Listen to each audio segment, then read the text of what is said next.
भगवान श्री कृष्ण को नमस्कार करते हुए आप सभी का अनंत अकेडमी ऑफ मैथमेटिक्स में स्वागत है। देखिए थ्योरम नंबर 2.15 है, measure and integration theory, MSc second semester की बुक है आपके पास। यूनिवर्सिटी की जो साइट है एमडीयू की साइट से आप पीडीएफ डाउनलोड कर सकते हैं।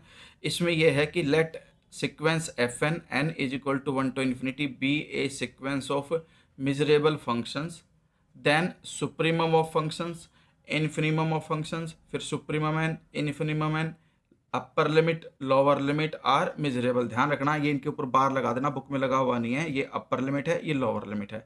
और सुप्रीमम फंक्शन और सुप्रीमम एन, इन दोनों में भी जो डिफरेंस है वो मैं आगे जब थ्योरम चलेगी तब मैं आपको बता दूंगा कि इन दोनों में क्या डिफरेंस है।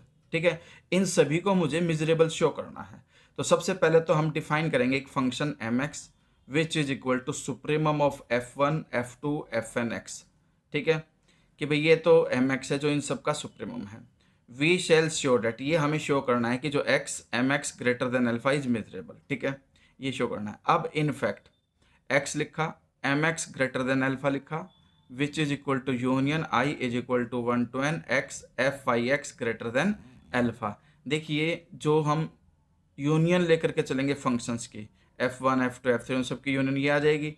फिर उन सब में से हमारे पास कंडीशन क्या बनेगी कि अगर आपके पास सुप्रीमम वाला ग्रेटर देन अल्फा है तो इसका मतलब हम ईच एफ आई एक्स को ग्रेटर देन अल्फा लेकर के चलते हैं। क्यों लेकर के चलेंगे alpha?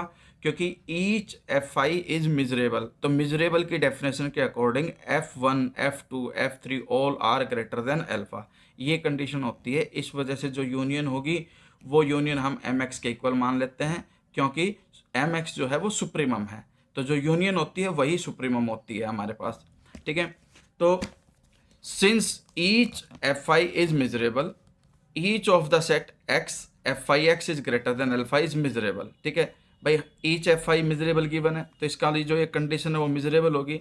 There for their union is also measurable. तो मिजरेबल फंक्शंस की जो यूनियन होती है वो भी क्या होगी? मिजरेबल। इस कंडीशन से जो यूनियन है वो किसके इक्वल आ गई? इस कंडीशन के इक्वल मान करके चले थे भाई X M X greater than alpha, इसका मतलब ये भी क्या हो गया? Measurable. Hence and so M X is measurable. Similarly same to same way में हम डिफाइन करेंगे function small M X which is equal to infimum of F one F two F N.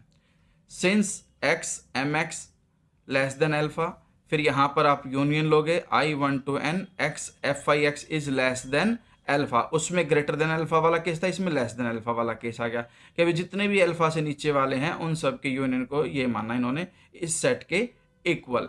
तो सीधी सी बात है कि जो एफ आई एक्स है वो मिजरेबल है। मिजरेबल है तो उनकी जो यूनियन होगी वो भी मिजरेबल होगी। इसका मतलब ये आपके पास मिजरेबल आ जाएगा, क्योंकि लेस देन अल्फा वाले केस में जो चार कंडीशन होती है उसमें मिजरेबल फंक्शन की कंडीशन में से एक है ये। तो इस वजह से हमारे पास जो ये इंटरसेक्शन आया वो भी क्या होगा? मिजरेबल, यानी कि जो फंक्शन एम एक्स है वो मिजरेबल होगा। अब ये तो था फाइनाइट के केस में जब सिर्फ पर्टिकुलरली एन है। जब हम बात करेंगे सुप्रीमम एन एफ एन का, इसका मतलब वो आपका इनफाइनाइट के वे में चलेगा। ठीक है, supremum of F N X, यानी कि जितने भी आपके पास फंक्शन हो सकते हैं जहाँ पे एन लास्ट में जाकर के एन टेंस टू इन्फिनिटी बनेगा, उन सभी का जो सुप्रीमम होगा वो हमने एम डैश एक्स माना। तो we shall show that X M dash X greater than alpha is measurable. अब हमें इसको मिजरेबल शो करना है।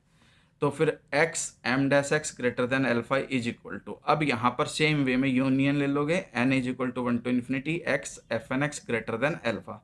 बस अंतर इतना, उसमें फाइनाइट था तो इसमें एन की वैल्यू 1 से लेकर के एन तक लेके गए थे, इसमें इनफाइनाइट है तो एन की वैल्यू 1 से लेकर के इन्फिनिटी तक जाओगे। फिर each F N X is measurable, so union will be measurable. और मिजरेबल फंक्शन होने की वजह से वो जिसके भी इक्वल होगा वो भी क्या होगा? मिजरेबल। तो इसलिए हमारे पास जो एम डैश एक्स है वो मिजरेबल है, since each F N is measurable. Same to same way में similarly we define M dash X is equal to infimum N F N X. तो उसमें लेस देन अल्फा हो जाएगा, union N is equal to 1 to infinity हो जाएगी X F N X less than alpha. ध्यान रखना union ही दोनों में ली जाएगी, चाहे वो सुप्रीमम वाला केस हो चाहे इन्फिनिमम वाला केस हो। अंतर कहाँ आएगा? यहाँ पर F N X greater than alpha होगा और यहाँ पर F N X less than alpha होगा। And therefore measurability of F N, यानी कि एफ एन मिजरेबल है तो उनकी यूनियन मिजरेबल होगी, इस वजह से M dash X is also measurable. अब अगले केस में देखिए, ये तो है अपर लिमिट।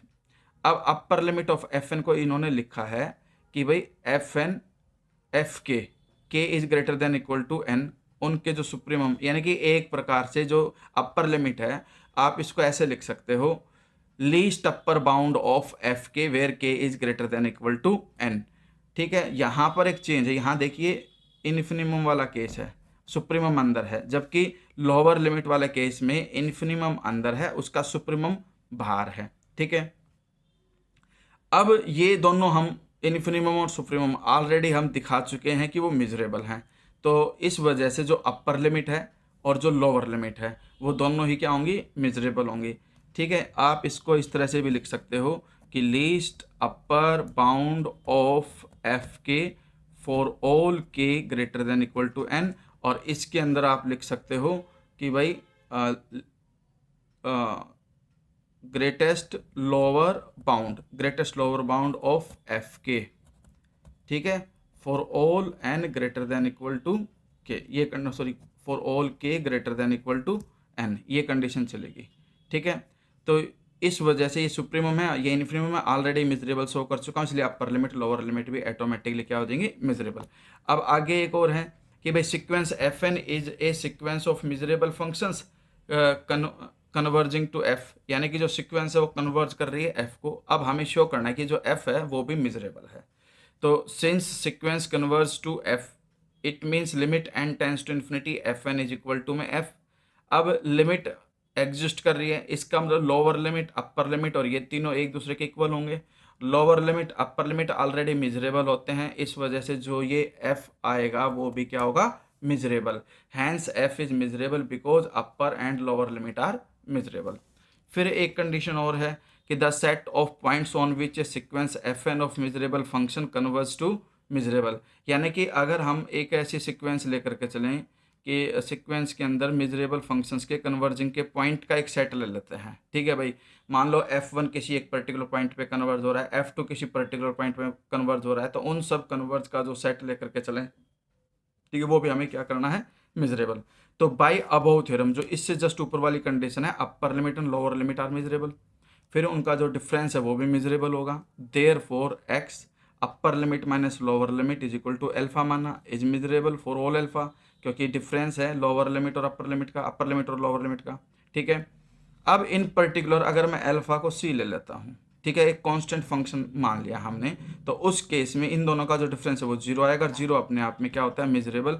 इसलिए ईच केस में हमारे पास ये जो लिमिट्स हैं वो दोनों एक दूसरे के इक्वल भी हो जाएंगी, तो भी वो क्या कहलाएगा, मिजरेबल। ठीक है, तो set of these point for which F N converge is measurable, क्योंकि ईच केस में आपके पास जो ये कंडीशन है और जो ये कंडीशन दोनों इक्वल आ रही हैं, lower limit upper limit equal आने का मतलब है आपके पास कि फंक्शन जो हैं एन की हर वैल्यू के लिए कन्वर्ज कर रहे हैं, और उनको कन्वर्ज करने के लिए जिन जिन पॉइंट का यूज किया गया है वो है एक्स, और उनके सेट को हम क्या कहेंगे अब, मिजरेबल, क्योंकि ये सेपरेटली दोनों एक दूसरे मतलब दोनों लिमिट्स क्या होती हैं, मिजरेबल होती हैं।